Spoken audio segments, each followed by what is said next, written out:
Dear ladies and gentlemen, dear friends, thank you for inviting me on this seminar and giving me possibility to speak about the region of Istria, about regionalism, about our identity, our visions, our wishes about regionalism, and about future Istrian position in United Europe. So we are still optimistic oriented. Okay, we are not in the EU, and we have a right to be optimistic. Please allow me also to give my regards in the name of the president of the region of Istria, Mr. Ivan Jakovčić, who is also president of the party that I'm here also to represent. And I would like to stress that my party, Democratic Assembly and Convergencia, also signed the agreement of cooperation just a few months ago. I would like first of all okay, this is Istria, a small peninsula. I will just briefly explain a little bit about Istria, give a short presentation to introduce in our reality. Istria is one of 21 Croatian counties, and Istria is the most developed part of Croatia and the capital city of Zagreb. Our GDP per capita is the second strongest after Zagreb GDP per capita. We are most important touristic region in Croatia with about 35% of Croatian touristic income. We experience Istria as the most open part of Croatia, also due to tourism, but also due to the political processes in the last 20 years. Region of Istria is also bilingual region, so Italian and Croatian languages are in the official level, on the regional level, have the same weight, so everybody can speak in Italian or in the Croatian language. Region of Istria is situated in the northern part of Adriatic Sea, close to Italy, close to the Slovenian border, as you can see.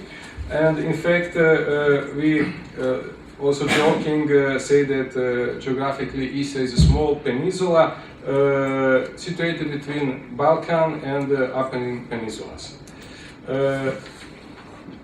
According to the census of Republic of Croatia from 2001, in Istria live 72% of Croats and 14% of members of some national minorities: Italians, Serbian, Bosniak, Slovenian, Montenegrin, Roma people, but also there exist 9% of people which on census declare their regional identity. So they are declared as Istrians, and their number unfortunately decreased from the census in 1991 when they were more than 18%. Also, for better understanding of Istria and our identity, I will give you also a short description of our history. Istria was a small kingdom that defeated against Romans in 177 before Christ, and then become part of Roman Empire. During the Middle Age, Istria was almost all the time for centuries divided between two very important European states. From one side was Venetian Republic, from another side was Habsburg monarchy. 2/3 on the coastal area was part of Venetia, and 1/3 in the central and northern part was part of Habsburg monarchy or Austrian monarchy. Then in the beginning of 19th century, short time of Napoleon provinces, and after that period, till the end of the First World War, Austrian and Austro-Hungarian monarchy. In that time, Istria was an autonomous province with own parliament and representative in Vienna. That time was a time of national movements in Istria as a result of national movements all over Europe. On one side, first started Italian national movement. Always we speak about imported national movements, and then with a delay also Croatian and Slovenian national movements were imported in Istria. Before that, in Istria for centuries existed division between the people based on the language, which was not in correlation with borders between Austria or Venetian Republic. Slavic-speaking people lived in the rural areas, and Latin-speaking people lived in the cities. And usually, if people moved to live from rural to urban area, they also had lost their language and cultural identity. They changed their cultural identity. So, in the last, what is very interesting, last 20th century, Istria was part of many different states or governments, and that is also important for understand current position and the people's behaviors. First was Austro-Hungarian monarchy, then Italian kingdom after the Second World War, then German occupation, Anglo-American government after the Second World War, because Istria was open territorial issue between Italy and Yugoslavia.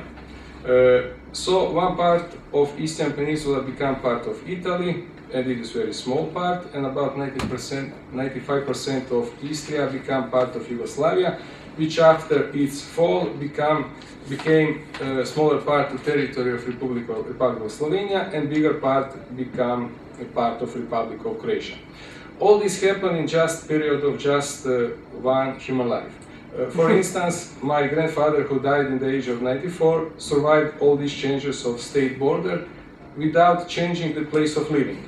He always lived in his village. He even didn't know to speak Croatian. He always spoke Italian. He was agricultural, and but all these changes he survived. In the 20th century, there were also two big exodus as a result of the repression of the central power of the states where Istria belonged.